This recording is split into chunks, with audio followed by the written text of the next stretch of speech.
Friends, welcome back to my channel. അപ്പോൾ ഇന്ന് നമ്മളൊരു സിമ്പിളായിട്ടുള്ള ഒരു സ്ക്രഞ്ചിയാണ് മേക്ക് ചെയ്യുന്നത് കേട്ടോ. അപ്പോൾ ഒരു ഹാങ്ങിങ് ഒക്കെ വരുന്ന ടൈപ്പ് സ്ക്രഞ്ചിയാണ്. അപ്പോൾ ഇതെങ്ങനെയാണ് മേക്ക് ചെയ്യുന്നത് നോക്കാം കേട്ടോ.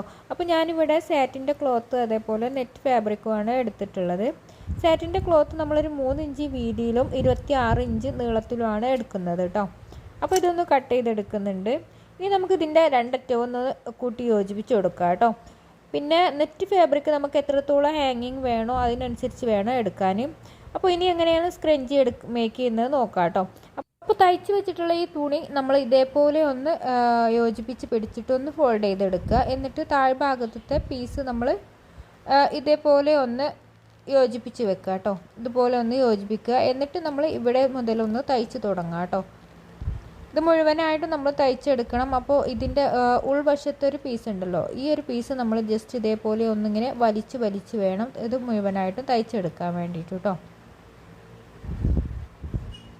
അപ്പോൾ ഉള്ളിലെ പീസിൽ കൊള്ളാതെ വേണം നമ്മൾ ഇത് തയ്ച്ചെടുക്കാൻ.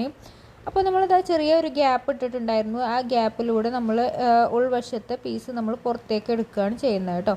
അപ്പോൾ സ്ക്രഞ്ചീൻ്റെ ഡീറ്റെയിൽ വീഡിയോ നമ്മൾ നേരത്തെ ചെയ്തിട്ടുണ്ടായിരുന്നു. അപ്പോൾ കാണാത്തവരാണെങ്കിൽ അതൊന്ന് കണ്ടു നോക്കുക കേട്ടോ. അപ്പോൾ നമുക്ക് ഇതേപോലെയാണ് കിട്ടിയിട്ടുള്ളത്. ഇനി നമുക്ക് ഇതിനൊരു ടൈൽ വേണം. അതുകൊണ്ട് നമ്മൾ ഒരു പീസ് എടുത്തിട്ടുണ്ട്. ഇതുപോലെ ഒന്ന് വരച്ച് കൊടുക്കുക കേട്ടോ. ഒന്ന് കോണാക്കിയിട്ട് ഒന്ന് വരച്ച് കൊടുക്കുക രണ്ടറ്റവും. ഇനി നമുക്കിതൊന്ന് തയ്ച്ചെടുക്കാം കേട്ടോ. അപ്പോൾ ചെറിയൊരു ഗ്യാപ്പ് ഇട്ടിട്ട് വേണം നമ്മളിത് മുഴുവനായിട്ടൊന്ന് തയ്ച്ചെടുക്കാൻ വേണ്ടിയിട്ട്. ഈ എക്സ്ട്രാ വന്ന പീസൊക്കെ നമ്മളൊന്ന് കട്ട് ചെയ്തെടുക്കുന്നുണ്ട് കേട്ടോ.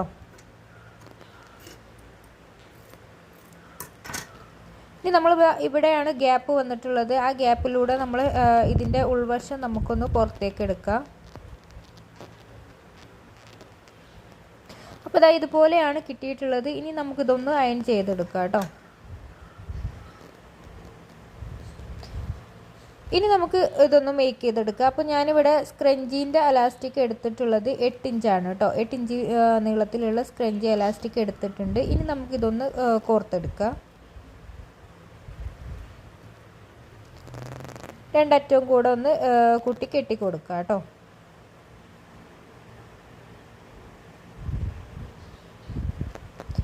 അപ്പോൾ നമുക്ക് സ്ക്രഞ്ചി കിട്ടിയിട്ടുണ്ട്. ഇനി നമുക്കിതിൻ്റെ ഹാങ്ങിങ് ആണ് വേണ്ടത്. അപ്പോൾ ഇതൊന്ന് യോജിപ്പിച്ചൊന്ന് തുന്നി കൊടുക്കുക കേട്ടോ. നമുക്ക് ഇതിൻ്റെ സെൻറ്ററിലൂടെ നമുക്കൊന്ന് ജസ്റ്റ് ഒന്ന് റണ്ണിങ് സ്റ്റിച്ച് ചെയ്ത് കൊടുക്കുക.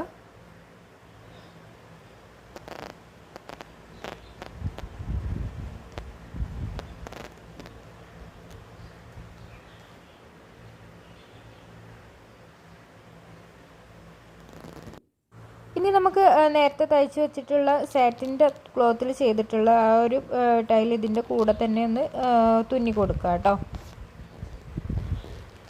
ഇതിൻ്റെ സെൻറ്റർ ഭാഗം നമ്മളൊന്ന് അടയാളപ്പെടുത്തുന്നുണ്ട്. എന്നിട്ട് അതിലൂടെ ഒന്ന് തുന്നി യോജിപ്പിച്ച് കൊടുക്കുക കേട്ടോ.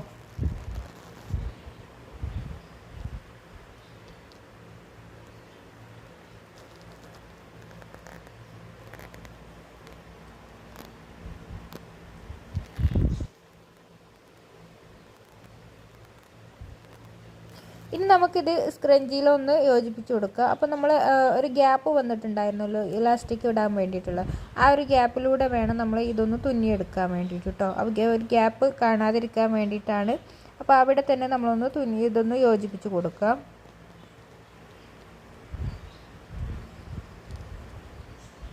ഇനി നമുക്ക് ചെറിയൊരു ഹാങ്ങിങ് ഉണ്ട്. അതിൽ നമ്മൾ സ്റ്റോണ് അല്ലെങ്കിൽ ബീഡ് എന്തെങ്കിലും വെച്ച് കൊടുക്കുക കേട്ടോ. അപ്പോൾ ഞാനിവിടെ ഒരു ബീഡ് എടുത്തിട്ടുണ്ട്.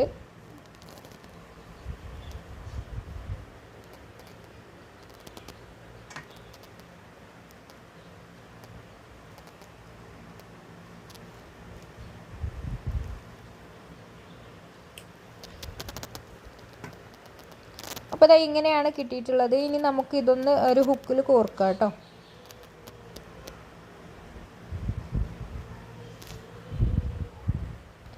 ഇനി ഇതേപോലത്തെ ഒരു പീസ് എടുത്തിട്ടുണ്ട്. ഇനി അതിലൂടെ നമ്മൾ ഈ ഒരു ഹാങ്ങിങ് ഒന്ന് കോർത്ത് കൊടുക്കുക കേട്ടോ.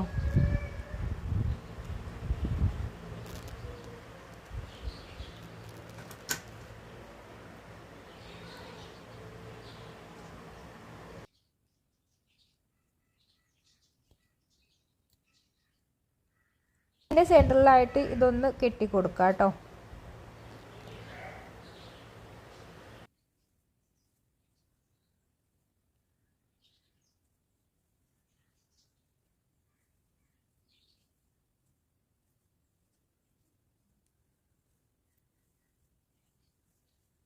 സിമ്പിളായിട്ടുള്ള നമ്മളെ സ്ക്രഞ്ചി മേക്ക് ചെയ്ത് കഴിഞ്ഞിട്ടുണ്ട്. അപ്പോൾ നിങ്ങൾക്ക് എല്ലാവർക്കും എൻ്റെ വീഡിയോ ഇഷ്ടപ്പെട്ടെന്ന് വിചാരിക്കുന്നു. ഇഷ്ടപ്പെട്ടാൽ ലൈക്ക് ചെയ്യാനും സബ്സ്ക്രൈബ് ചെയ്യാനും മറക്കരുത്. Thanks for watching.